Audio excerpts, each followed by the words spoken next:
You are listening to the Next Play podcast, the playbook for high-performing leaders who want to exceed their full potential. From walking on the Ole Miss football team at 5'7", 150 pounds and earning a full D1 scholarship, to coaching thousands around the world and working with massive organizations like IBM. I've learned countless lessons that I'll be sharing right here with you. Join me as I interview some of the most successful people so you too can learn how to focus on always moving forward by deciding, planning, and executing on the next play relentlessly.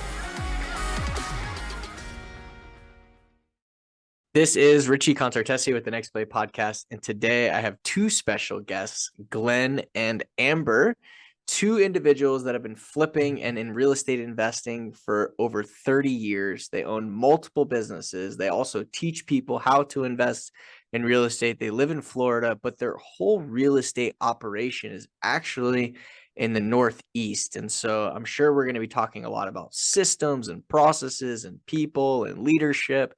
And then for those of you that are listening who are looking for a business opportunity, you're also going to want to dive into this podcast because Glenn and Amber, I've been connected to them through a mutual friend and I guess not a colleague, but a friend and someone that I've done business with and that I have a lot of respect for.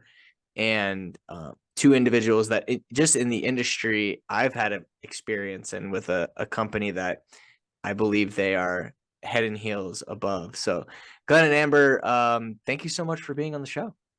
Thanks for having us. Thanks for having us. You're looking forward to it today. It should be fun. Yeah. So you both do a lot, right? Real estate investing. You teach people real estate investing. You got multiple different businesses.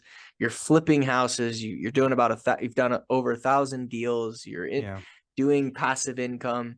You know, if we had to simplify, what exactly is it that both of you do?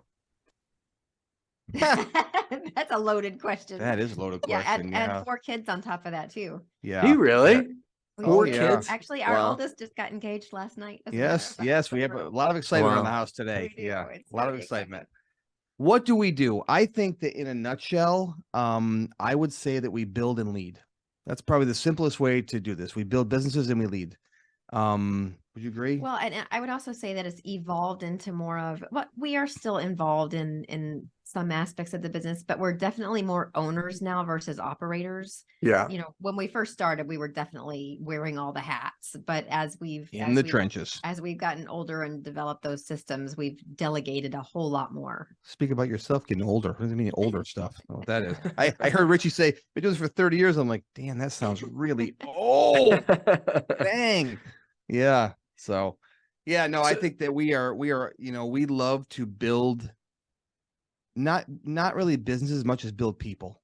Yeah. I think people are your business. I mean, that's really, I think in business, people are your business. They're really your best product. Whatever product, I don't care what you're pushing. If you can build up the people that run your company, you've got something worth something. That's something that's worth it. It's a legacy, really. I think you can help people, become the best versions of themselves. And that's what I think that we have become really good at and keep getting better at. We're not great at it, but we keep getting better and better at it. Yeah. And we've had some, I guess you'd call them competitors that had a different type of culture, and they were pretty much all about the bottom dollar, and they weren't necessarily about the culture of the people that work for them. And, that those people had families and lives and quality of life. And maybe we haven't grown as fast and furious as some of those did, but I think a lot of them are out of business now. A lot of them are out of business. That's very true. I believe culture trumps everything. Because we believe in that quality of life, and like you're never going to see us on social media, flashing the fancy watches and the fancy Lambo cars and stuff, because we, while those things might be nice or whatever, I don't know, we just value experiences more, and our family and the people that work for us and helping people, and that's really our passion. Yeah. I love that. So let's walk through like what you're teaching people today. So if I'm someone and I want to start a business or get into business, or I'm interested in real estate, walk me through what you teach and how you could help someone like me. Yeah, I think the best way to help people get started in real estate investing is not the way we got started. So we got started really. Amber and I bought our first rental in 2003. I bought my first rental long before that, but lost them both. Long story, but so I've been kicked around a lot. But 2003, bought our first rental, and I wanted to keep on that path for residual income. And then Amber said, "Hey, let's flip some houses." And I'm like, "I don't want to flip houses." She said, "Yeah, but we're 80,000 in debt, and we have to make some big chunks of money legally." And I'm like, "Well, could sell crack, but I don't know if that's legal, right?" So I'm trying to figure out how do we do it, right? How do we do it? And so we decided to flip houses. So we've been flipping for so long. We finally put a rental portfolio together. And this story is getting someplace. That we finally put a rental portfolio together of about 50 houses. And when we moved to Florida 2 years ago, we really never paid attention to that company. That we call it our holding company. We never paid attention to it because it just was we didn't need the money, so we just let it accumulate It in was just there. rolling, like it was just operating Yeah, without a kind of hands off. right. We had a property manager. We didn't think much of it. And all of a sudden we come down to Florida 2 years ago, right during COVID. And we're like, wait a minute, we got looking at the numbers and this, the house, we live in a multi-million-dollar house on the beach. And I'm like, I grew up a poor kid in upstate New York. I'm like, I can't, why are we looking at this house? Why even wasting our time? And then she's like, well, I like this house. I go, well, what? And so I called my broker and I said, what would the payments be? And as just so happens, rates were what, 2.875. And he says, well, here's what your payment would be. And I went, wow, we could more than afford that with our residual income. And at that moment, I tell you that story because the epiphany that we had at that moment was we've got to put more time into residual income because flipping houses is great. You make big chunks of money. It's nice. But when you're done flipping a house, you're out of a job. You have to find your next house. You have to, or you're out of work. And so the residual income piece really got, so we've started to teach people now, and this is a long answer to your question. We've really started to focus on what's your number. Somebody starts me, I say, well, what's your number? What do you mean, what's my number? What is your financial independence number? So what is a number that if you woke up tomorrow and you knew that you had more money than month, no matter what you wanted to do, no matter how you wanted to live your life, you had money coming in. If you were sick, if you had gotten an accident, if you just didn't want to friggin' work, if you wanted to move to Costa Rica for the month, it didn't matter because you had money coming in from your investments to give you peace of mind, what would that number be? And I think once people start to realize that it's not as far away as they think, people say, well, I could live on $8,000 a month. Great. Let's talk about that number. I can live on 10 grand a month. Great. We can help you. And what we do is we say, listen, let's go out and help you flip your first 2 houses, make 100 grand. Because 50 grand a piece is about a normal flip profit. Okay. Let's go out and help you flip your first 2 houses. And then let's have you spend the next 12 months building your residual portfolio. Matter of fact, I'm going to recommend that you do 5 short-term rentals out of the gates, get 5 of them under your belt because they make about $2,000 a month each. That's $10,000 a month passive income. Now you got on 100 grand. So wait, you can have 100 grand cash and get to 10,000 a month and not even use the 100 grand. The 100 grand's a cushion. So so we teach people how to buy off market deals and how to not use your own money to do that. That's all part of our whole process is how do we do this? Amber and I've done about 1,000 deals out of that probably. So we do wholesales, we do rentals, and we do, so let's say 400 deals we've done full on renovations over the years. Like flips. We've never used our own money ever. Never. Yeah. We use private lenders. For buying short-term rentals, don't you need down payment? No. So we can dive in the weeds a little bit, but we'll help people buy them at off-market deals, right? You got to buy off-market because you're buying best deals. You're buying with equity. So you're buying off-market deals. From the off-market deal, we're going to help you. You may have to borrow some money from a friend or credit card or whatever to get the deal, get the house rent worthy or short-term rental worthy. Go to the bank, do a cash out refi, pay off your private lender, and then you can do this whole thing without taking money out of your own pocket. Yeah. So, and you can also do an arbitrage, right? Arbitrage is when you just put a house under like you just rent an apartment or rent a house and turn it into a short-term rental. You do a partnership with a landlord. That you don't have to buy a house then. I've heard a lot of people talking about that. That's like a big thing that a lot of people are talking about now is renting places and then with a long-term lease and then. That's okay for cash flow if that's all you're looking for, but we really want to teach people how to make long-term wealth. So if you own the short-term rental, not only are you getting the cash flow because those typically make a lot more money per month versus having a traditional rental, if they're in the right area and you do them right, all that stuff. But then you also get all of the equity as the years go on and appreciation. Yeah, you get and the debt pays down, so you're getting your debt's getting paid down every month. Your get the tax appreciation, benefits. you get you can do Right, you get do all the appreciation, benefits. all Right.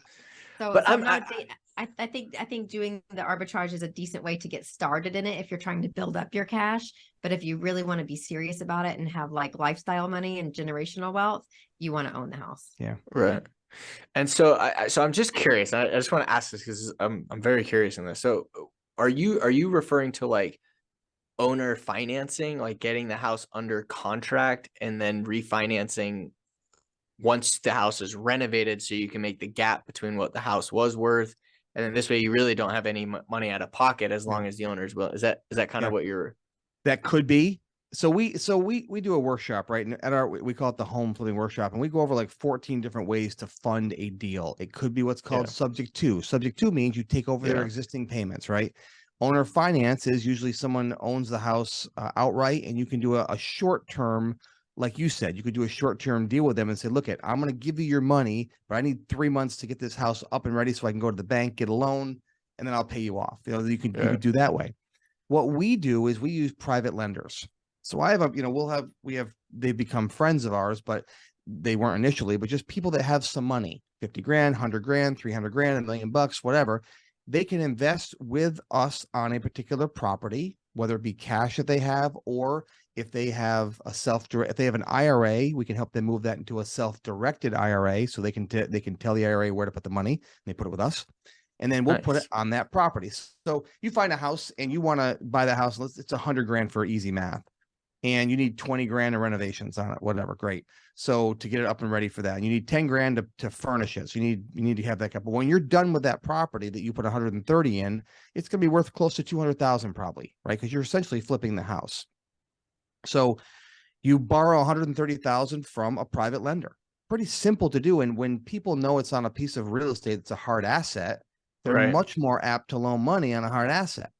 So especially when they can have insurance protection and a mortgage protection and all that stuff. And we teach all those details, but so they loan you 130,000, you go to work, do your thing. And then as soon as you're done, you go to the bank and say, listen, I want to do a cash out refi. Now, if you go to the right lenders, they will usually give you up to 80% LTV or loan to value on that house. So if it's worth 200 grand, well, they'll give you what, 160 grand that you could take out. So 80%. They'll give you 160 grand, but you only had 130 to the investor. So you could actually put 30 grand in your pocket.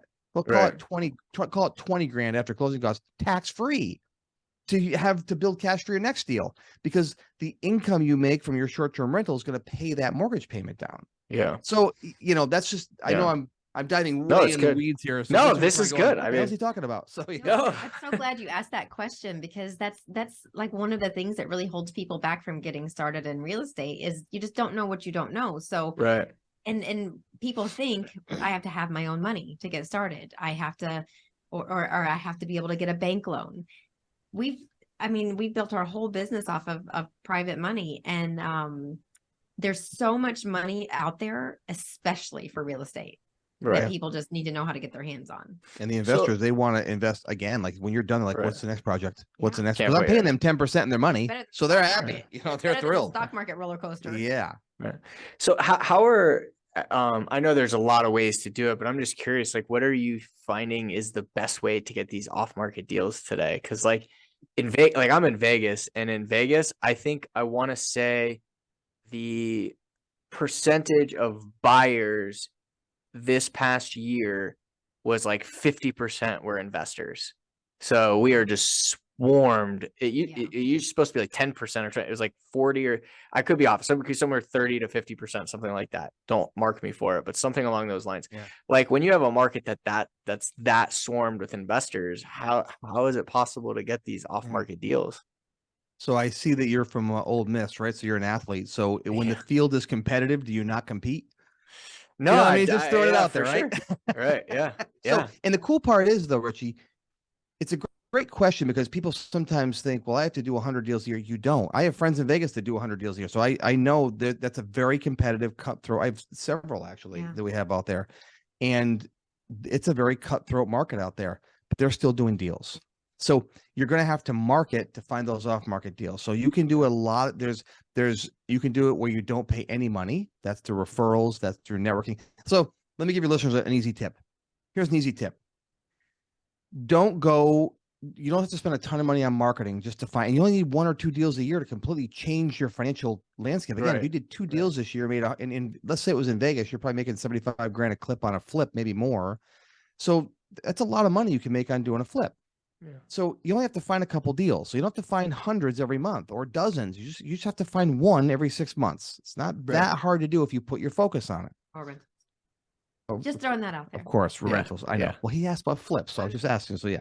So I'm just saying it. So to find the short-term rentals, like you were talking about, even if it's 130 grand, you refinance, you get 160. You still have to find that deal off market, right? Correct. So here's an idea. I like to go to people that are going to be in front of motivated sellers for their own reason. Real estate agent, estate planner, antique dealer, clean out guys, dumpster guys, contractors, right? These are people that get in front of motivated sellers on a regular basis for their own business. Yeah. And say to them, look, I'll give you, $2,000 if you bring me a lead that I end up buying the house on. That's it. We built our business off of that in a competitive market. And so we were able to say people, and you build a couple of those relationships because they are in front of usually half a dozen to a dozen of your potential sellers every month for their own reason. And if they say, you think about selling the house, and the person hasn't even gotten that far in their thought process yet. They're thinking, let's clean this house out to get in the market. Right. And they look at this daunting task in front of them and go, oh my God, grandma left me with a whole bunch of crap here. I'm stuck. I got to clean this thing out. And then literally the first house we ever bought was a woman that was, they were in their mid 70s, and they were trying to renovate a kitchen. And I told the local mail carrier, I said, if you know of any houses that might be vacant, someone wants to sell it. I know you're not supposed to tell me anything because you're a mail carrier, but just let's pretend that you told me. I said, and I gave her $200 for that. She brought me my first lead. She came down and said, Glenn, there's an old couple up here on Stooley Place. They're actually in there doing the work themselves. They look miserable. I ran up to the house. It was 3 blocks from my house. I ran up to the house, I walked in and said, how you guys doing? The guy said, I'm a real estate investor. I hadn't bought a house yet, by the way. I said, I'm a real estate investor. I said, and would you like to have an offer on your house? And they said, sure. We ended up buying that house. As the story goes, made 17 grand profit. And that's what started our journey. But I remember at the closing table saying, just out of curiosity, we had some time to close. Out of curiosity, at what point did you know that you wanted to sell the house? She said, the second you walk in the door. So I didn't have to bid against anybody else. No, they were trying to fix it to get it ready for the market. So before all the vultures got it, we had it. And even if you are competing with somebody else, very odd, there's ways you can really set yourself apart. Just for example, if there's that much competition in an area, a lot of those are bigger guys, bigger companies, right? So if you set yourself apart and write this nice letter, say, hey, I'm a new investor. I really would love to get involved in this. If you've got a family, maybe put a picture of your family and my kids are excited about, doing this adventure with us. Or there's just ways you can soften the approach and make yourself a more appealing buyer than somebody else. Yeah, that makes sense. There's different ideas, and if you're in a really competitive market, go to a different market. Or really hyper focus on a specific area instead of just doing blanket advertising all across, because Vegas is big. So, you don't just do blanket marketing or direct mail campaign across, the whole area, which gets rather expensive, but pick one town, one kind of zone that you want to work in and really focus on that area. Yeah. I was surprised. We have a kid that was wanting to be mentored, and I was doing some mentoring with him. He put just a message on Facebook and said, hey, I'm wanting to flip a house. Does anybody know any on their street? I was surprised at how many he got. Yeah. Wow. That people commented on. So there's all sorts of ways to do it. Well, so let me, you gotta get focused, Yeah. So let me talk about the market, because the market's a thing. Interest rates are a thing. So if you're getting into a short-term rental or a flip or really, if you're getting into it and you're expecting to be able to sell it on the other side, all signs are showing that the next 5 years, houses are not going to be what they were worth this past year. What are your, is it still a good time to get short-term rentals, or is it still a good time to flip? Is it, So- what are your thoughts on that? Different questions every Yeah, as far as flipping goes, yes, I do think it's still a good time to flip because people that are looking and specifically first time home buyers, because that market never dries up. There's still going to be That's the people that focus. are graduating college, that are getting married, that are having babies, that, you know, or people that are getting older that want to downsize. So that first time home buyers, I would not say it's a good time to go buy luxury houses. Yep. That Yeah. first Be time careful buyer with that. houses, Yep. absolutely. Because, you know, everybody can be kind of freaking out about, oh, interest rates are so high, da da da da da. They're And not so housing high, prices they're are normal. going. Yeah, right. Interest right. rates are normal. The low 3-4% ones were what was abnormal. So this is normal. And first time home buyers also aren't focused on that. All they're focused on is, can I afford the payment? Yeah. They're not really even aware of, oh, this is a high or low interest rate. That's just what they were. Now, short-term rentals might be a little bit of a different story. Yeah, I think with short-term rentals, I think that, you know, you're a unique market, right? If you're in Vegas, that's a volatile market. There's a few cities around the nation that are dropping. Most of the country, however, is not. It's, if it does drop, it's a tiny bit. It's a few percent, 5%. They're not enormous numbers that they're dropping.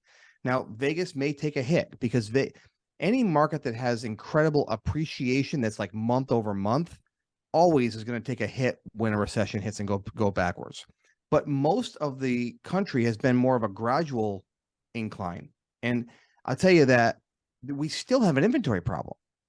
Yeah. There's still not enough houses for the people coming here. And that's why we focus on first time home buyers, because there's still not enough inventory. There's more people coming to this country and being born every day and, you know, wanting to leave their parents' basement. There's still more of those than there are houses available right now. And like Amber said, when it comes to flipping, they are not shopping. When you bought your first house, odds are you didn't shop for your first rate. You're just so thankful to be approved. You're like, oh, cool. How much payment can I afford? Oh, yeah, that's 200 grand. Great. That's what I look for. So they might be buying lesser expensive houses than they were, you know, a year ago, but they're still buying houses. So I think you have to know where to put your focus without question. If you try, personally, we know a guy that's doing luxury and actually in Vegas area. God bless him. I think that market tank, and if you have 10, 15, 20 houses out there and all of a sudden you lose 25% on those in a month, that's going to sting. And the other thing I would tell you is you got to protect yourself. If you, whatever market you choose to be in, we choose to be like more in the first time home buyer range, but you've got to buy deep. Now, when someone says, I want to get 100 grand from my house, or I want to get 200 grand from my house, your first offer needs to be probably 40% of what they're asking for the house. Right. You're going to have to buy that deep. And it makes a lot of people uncomfortable, but you know this in sales, you make the most per hour negotiating. Because you could have a 5-second conversation, a 5-minute conversation with someone and get them to lower their price by 20 grand. Right. Well, that's 5 minutes, 20 grand per hour. That's a lot of money. You know what I mean? So you got to get really good. I mean, your people that follow you should definitely follow and learn how to negotiate, learn how to be great in sales, because that is a skill that will allow you to protect yourself and hedge your bet against buying a house too much. And that's the biggest rookie mistake. They pay too much. And then when a problem happens, whether the market hits or they find a buried septic tank or a dead body in the back, who knows, right? So I don't know. You find Jimmy Hoffa out there in Vegas. I don't know, but they find a dead body, they find something, they have to deal with it. Right. So, if they have enough money built into the deal, because they bought it right, they may not make 80 grand on the flip. They might make 40 grand on the flip, but you still make money if you buy it right. But if you don't buy it right, and there's been a lot of rookies that have entered the market in the past few years, and I'm telling you, they're going to get hurt. When the market turns, they're going to get hurt because they're still living thinking it's not going to, they've never been, like, we've been through a couple of recessions, so we know what it's like. Yeah. And so if you have not been through that, you don't know. And don't take advice from them. That's what I would tell people. Yeah. Don't take advice from those people, because they don't know how they need to change and shift their marketing, their approaches, their strategies. And that's a big key on what's going on. And like even our students, if they're going to get into short-term rentals, which we love. So we've got about 50 rentals, about 14 of them are short-term rentals. And our short-term rental revenue that we got was almost as much as the 35 traditional rentals put together. So I'm a big fan of short-term rentals. And that's Airbnb, right? Where when we say short-term rentals, okay, could be VRBO, what vacation rentals. But what I would tell people is to have a plan B, because you don't know if those could be taken away. You know, is the town going to outlaw them? Are people going to stop traveling as much? So have a plan B. You know, would the numbers still make sense if you had to rent it as a traditional rental versus an Airbnb? And I would still say go for that, even if you're not making nearly as much cash flow, or even if you're only cash flow positive couple $100 a month, because that house still appreciates. And you know, that's what happened to us. Like 10 years went by and we had those rentals, and it's like, oh my gosh, we're making how much passive income on our rental portfolio because of how much appreciation's happened to the houses. So I would still say do that, but have that good plan B just in case. Have a different exit strategy, whether it's to turn it into a regular rental or to go ahead and sell it or whatever.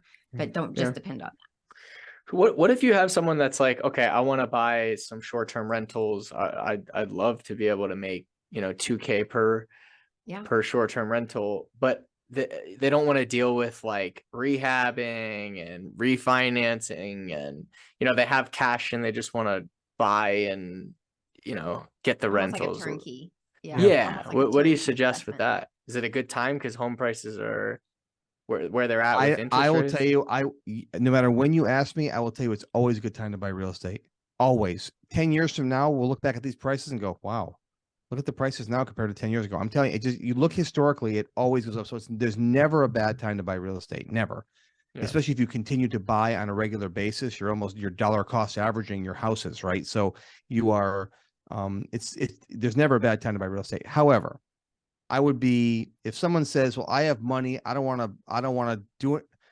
What I heard you say was, I have money, but I don't want to do anything. Well, okay, then you should just maybe invest in someone else that does turnkeys, or you should maybe be a backer in a, why am I losing the word?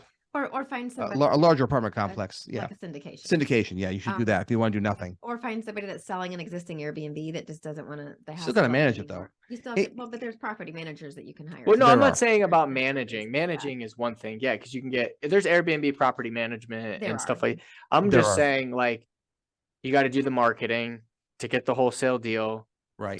To rehab it.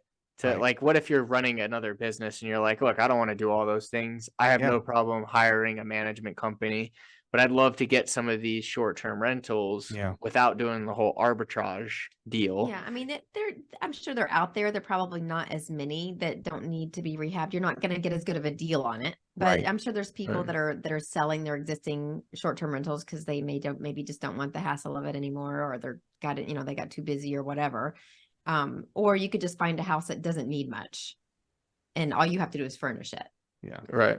But maybe don't buy a house that needs anything. I don't know if there are people. I think I've heard of people that do turnkey Airbnb. I don't know how many I've heard. I think I've heard of that. I just don't know anybody that does that, but there's probably an option for that. But again, if you say, listen, I want to, and I get it, like I want to focus on my business. But I do want to have some short terms. The trouble is, if you're buying at the top of the market, if you're going to pay full retail for a house, then you're susceptible to the market tanking and you losing some too. Where if you buy below market value at more of a wholesale cost, better chance. So again, our strategy is to put a little sweat equity in to buy it. And then that way you've got, because it's worth so much. I mean, literally we had to update our personal financial statement, and we went through the 50 house, and I had to go through with we own one of the many companies as a brokerage. I said, let's go through and do these houses. I haven't done this in a few years. And I'm like, well, this house is worth 175. She goes, no, it's worth 275. I go, huh? She goes, Glenn, so we went through. I'm like, well, how about this house? Well, that's worth 300. I go, I had 150 on here. She goes, yeah, it's gone up. When's the last time you checked these things? And I hadn't looked at the value increase, and our personal financial statement went up a couple $1 million in net worth because of pure appreciation of the market, right? So, I again, never a bad time to buy real estate is my point. But when you buy at full retail, you're going to take longer to see that growth. And I want to look this up because I'd like to have my numbers accurate, and because I've kind of heard different things, but real estate typically doubles in value every 10 to 20 years, depending on what market you're in. I mean, that's a pretty short amount of time to have something double in value. And those 10 years are going to go by anyway. Is that historical though? Because I know, so from like 2008 till it took all the way to 2012 before we bottomed out. And about all the way to 2017 or 18 before we even got to where we were in 2006. So that's a 12-year period, and the market was essentially the same. Like Do you see? So I'll Yeah. give you an example. So I'm keeping an eye on what's going on down here in St. Pete and with house prices. When we moved here a year and a half ago, I mean, there was nothing under 300,000, not even fixer uppers or burn houses. I mean, there was just like nothing. So, you know, just as I'm looking on Zillow and whatever, and you can look at the history of stuff. So back in 2012, 2013, when things bottomed out, there were people buying like really luxury houses for like $70,000. So mad that I wasn't now they're available worth like then. $1 million. So Yeah. you tell me, I mean, that's way more than doubled in Right. 10 years. You know, But I where mean, where did they people- start before So, they bottomed out? more than that? I think Yeah. what you're asking is in almost a finite amount of time. So Glenn, in these 6 years here, it didn't double. Great. But if you took the course of the last 10 years, if you looked at that overall, I think you'll see that, you know, again, the last 2 years have been extraordinary. But that's the way cycles go. Sometimes they're years like has they been grow, double. grow. Right. It's doubled in 2 years, but the 10 yeah. previous years, it was basically the same because it was here. It went all the way down, took all the way up to get here. And then Right. in 2 years, it was here.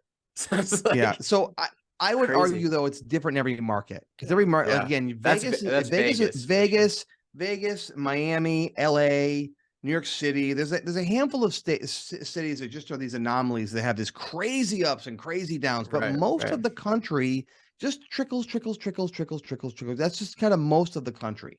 And that's where Got we it. do most of our investing is in middle America, upstate New York. We're not in New York City. We're 2.5 hours outside the city where our business operates, but yeah, it's constant. It's just You say it just kind of middle continually America grows. where it's very steady. You're Yeah, not in Big yeah. cities are always going to have their own numbers. Right. You know? Yeah. No, that totally makes sense. Okay, cool. So, no, this is really, really good. And I appreciate you sharing. So what's next for both of you? What's your next play? What are you focusing on today? Community. yeah. We are in a, as I was sharing with you before we went live here. I'm in a, what is my purpose? What is my mission? You know, we've done a lot. We've done a lot of business. We've been very successful. And so now I'm saying, okay, what is my next play? And we're Right? we're out of the day-to-day of a lot of our business because we've got those people in places. So Right. what do we want to do for people? So we are working on what that message is, we are going to work on a ton of content. Pretty hardcore content, probably hitting the streets see and do some live stuff. I see more videos from both of you on TikTok than anybody else. Well, And I think it's because Stuck we're in the algorithm. contacts. yeah, Yeah. right. I Yeah. see, and it's both of you. Yeah. Back and forth, back and forth. It's Yeah. awesome. We're going to do a lot more of that, but a lot more strategic with it. And really, like Amber said, work on building a community of people that we have a guy in our company that's going to be a community manager, and people can come in there and join, be part of us at a very, very inexpensive startup point. And then if they want to work up to being a full-time student, they can do that. And, we're working on We don't want people to feel like they have to do this alone. Right. We didn't, there was not a lot of education when Glenn and I first started. There were some books, real estate books and stuff like that, but there wasn't a lot of education. And we think that we would like to create a shortcut for people to get there. Glenn calls it folding time. Yeah. If you have the I like that. knowledge that you need and the resources that you need in order to get from point A to point B, and you're in a rowboat with other people versus a canoe by yourself, you're going to get Right. there a lot faster. Yeah. Right.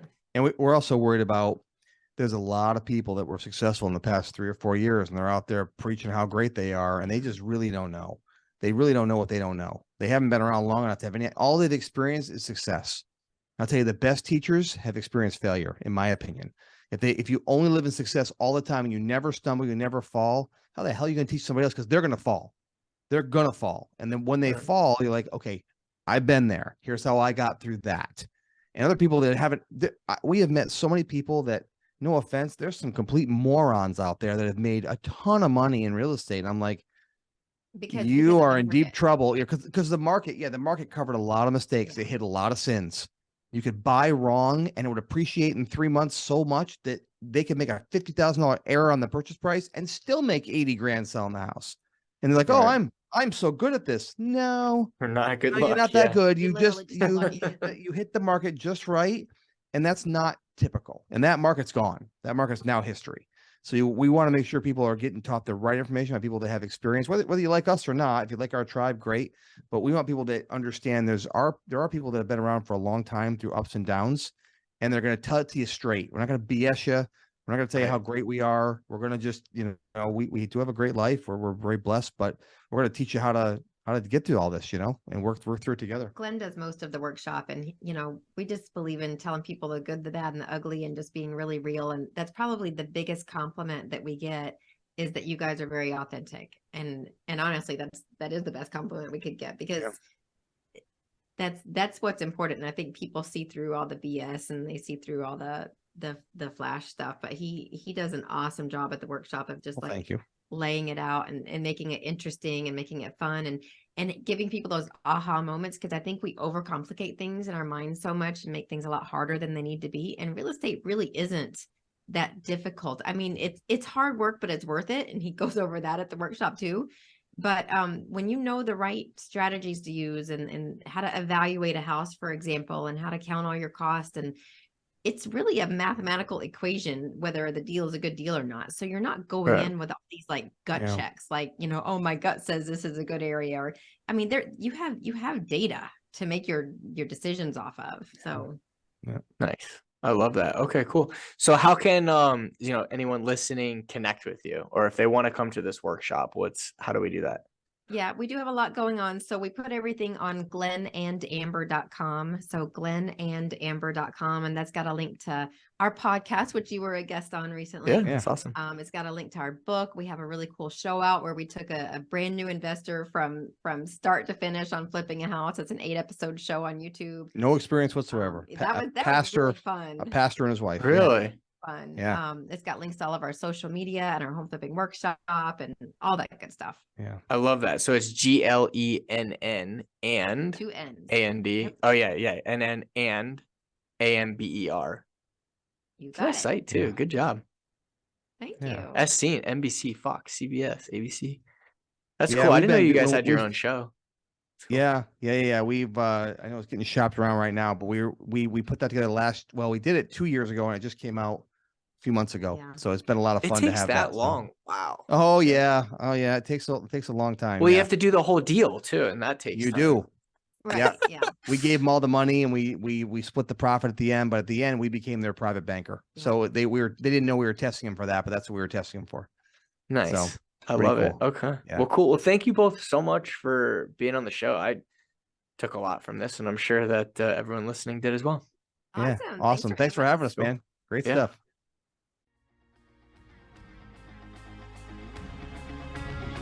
Thank you for listening to this episode of the Next Play Podcast. If you liked the show, make sure to leave us a review. For more resources, visit relentlessuniversity.com or download the free Relentless University app. And if you're interested in having me speak at your next event, visit relentlessrichie.com. Until next time.